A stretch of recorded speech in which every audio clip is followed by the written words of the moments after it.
Please be advised, Once Upon a Crime is a series depicting true crime incidents in South Africa. The content may not be suitable for sensitive listeners. Listener discretion is advised. The views and opinions expressed during Once Upon a Crime is not that of the SABC and Lotus FM.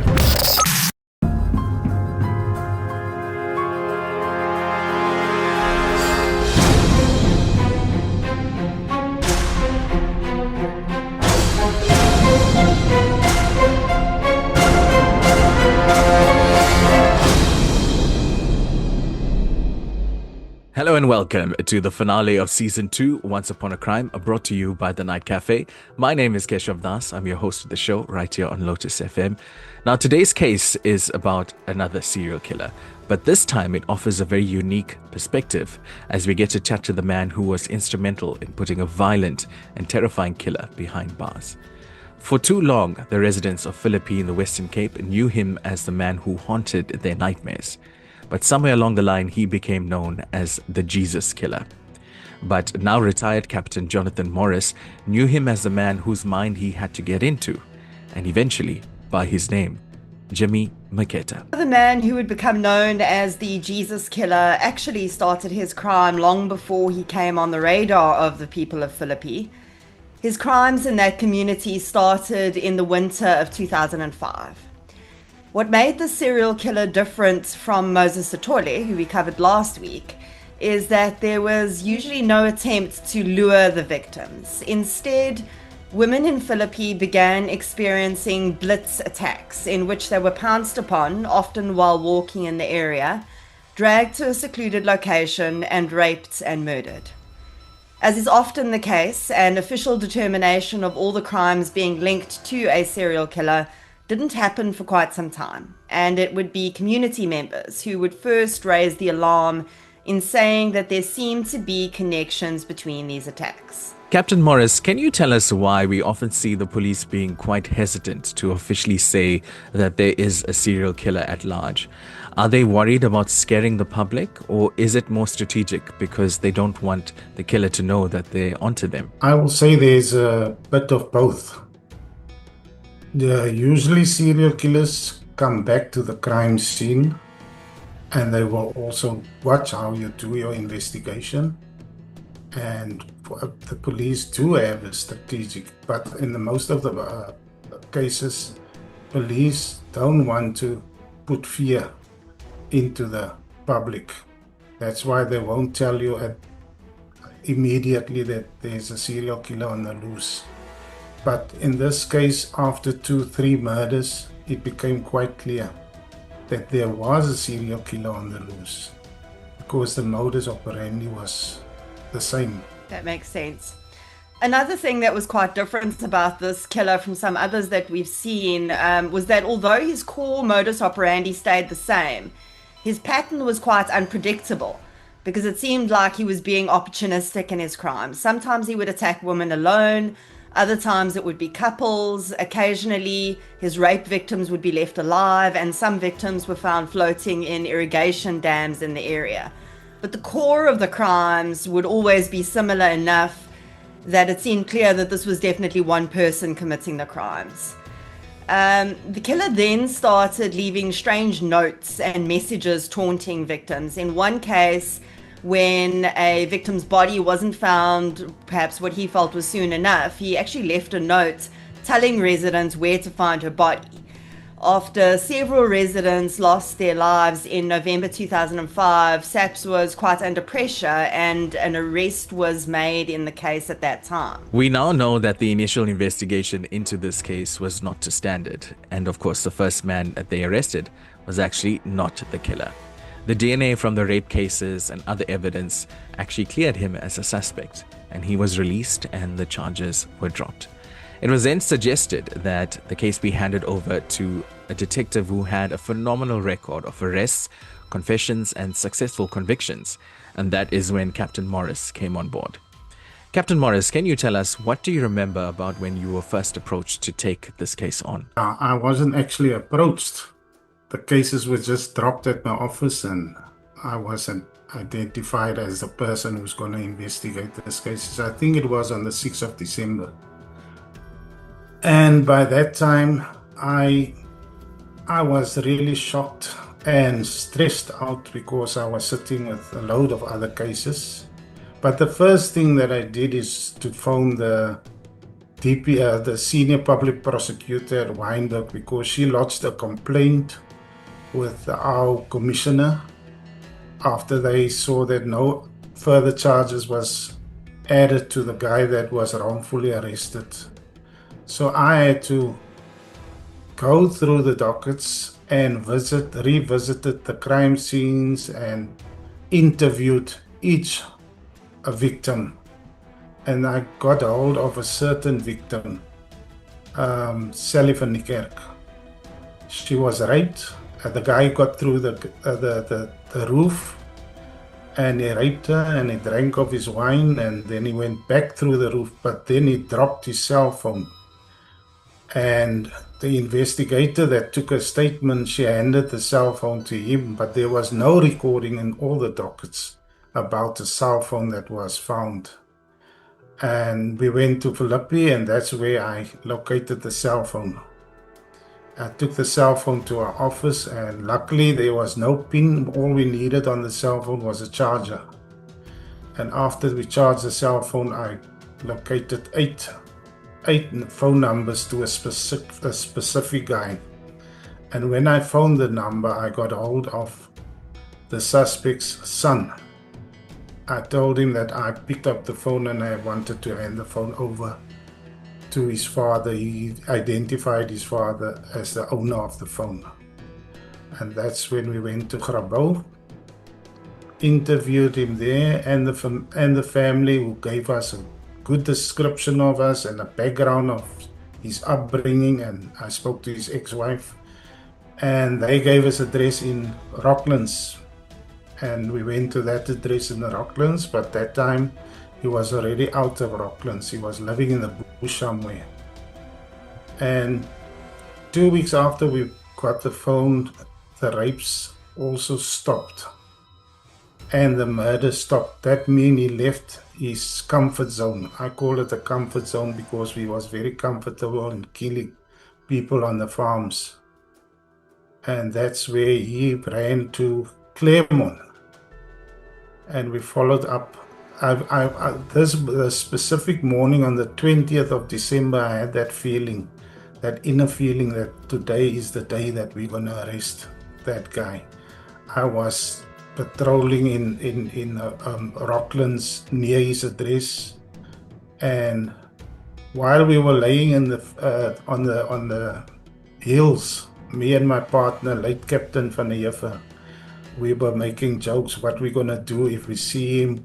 We are both old. We won't be able to catch him. Are we going to shoot him? Or if we catch him, we're gonna take him to a dam or give him to the community. And while I was busy, we were busy talking like that and joking, the sister phoned me. And she said, "Mr. Morris, I know where he is." And that afternoon, she took us to Constantia, where we was busy in a garage painting. And when I approached him, he just shrugged, and I warned him about the complaint. He just shrugged his shoulders and said he don't know anything about it. But before we went to the office with him, I insisted that he shows me where he stayed. And he took me to a railway station where he lived under Steerhof in Wynberg. He lived under the trees, and there I got his haversack and potatoes and clothing and stuff, and we went through to our office. Now, Captain Morris, once you had that name, Jimmy Maketa, and you were able to arrest him and bring him in, what was that conversation like with him? And did he end up admitting to these murders? At the office, I had this phone in my possession, but I didn't told him about the phone. I wanted to know what he knows. And when I questioned him, he wasn't saying anything. He was hardcore. I had to confront him with the phone afterwards, and that I had visited his family in Grabouw, and that's where he came clean. But he only says he knows about the one phone, the crime scene of the phone. It's one murder and one rape. That's all he knows. And I said, okay, now you must write a letter to your wife. You know you're going to prison on this rape and the murder. And he said he'll do that. Now, I had a map that he drew where one of these victims were. And when he finished the letter, I confronted him with a map that the directions that he wrote to the victim, and I put it next to each other. And when he saw that, his head he stopped eye contact and he was looking at the floor. And then he said, okay, he knows about 3 more murders and a rape. That's finished and clear, and he didn't want to talk to me any further. So I said, no, it's fine. 4 murders and 2 rapes, I'm fine with that. It's a weekend. We can still talk about it. And over the weekend, I think it was, his first appearance was 4 murders and 2 rapes. And I asked the prosecutor to send him back to Bellville. And then on Boxing Day, I visited him in the cells at Bellville South, and I gave him some food from the leftovers of Christmas. And then he also opened up to me and he said there were a pastor there at the cells, and they came to pray for them, and he gave his heart to the Lord. And I said, amen, brother. And after that, we spoke again. He still denied everything. And the breakthrough actually came the following day when I took him for DNA test. I asked him if he used a protection because there were DNA found with this woman and stuff. And I could see he was very worried. And after that, we had another talk. And I said, Jimmy, you know, these people on the farms is now living in fear.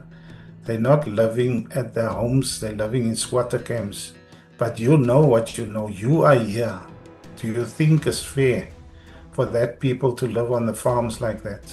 And you know you were the guy that was doing the stuff. And then he asked me for a pen and paper. And I said, no, now it's time. And I gave him 2 pens and a lot of paper and took him back to the cells. And from there, he couldn't stop writing. He just kept on writing letters and stuff. And when he appeared at court, it was about 8 murders. But Jimmy just kept on writing. And I even made jokes with Jimmy to say, you must stop writing letters to me because your prosecutor gonna blow a gasket. And he was just laughing. So that's how we got the letters from Jimmy Maketa. He even opened up with the murders in the 90s, 3 murders in Grabouw that I wasn't aware of. He wrote about that 3 murders. I located the dockets, and it was exactly how he explained it happened. Eventually, the nail in the proverbial coffin came when the DNA from the victims came back being confirmed as a match to Maketa. I'm sure there was no doubt in your mind, even at this point, that you had the right man, but did it feel good to have that scientific backup that Maketa was indeed the so-called Jesus killer? Yeah. I was very happy. I knew from the start that Jimmy was the right person.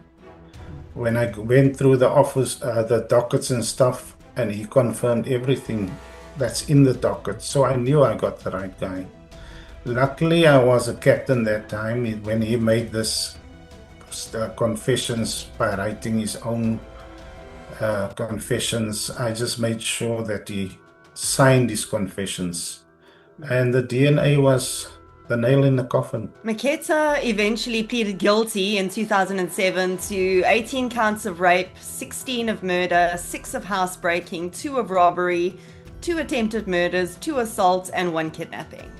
He was handed down multiple life sentences for his crimes, but importantly, he was also handed down a dangerous offender determination, which would have prevented him from going through the normal parole system in 25 years. And instead, he would have had to appear before a court for a review.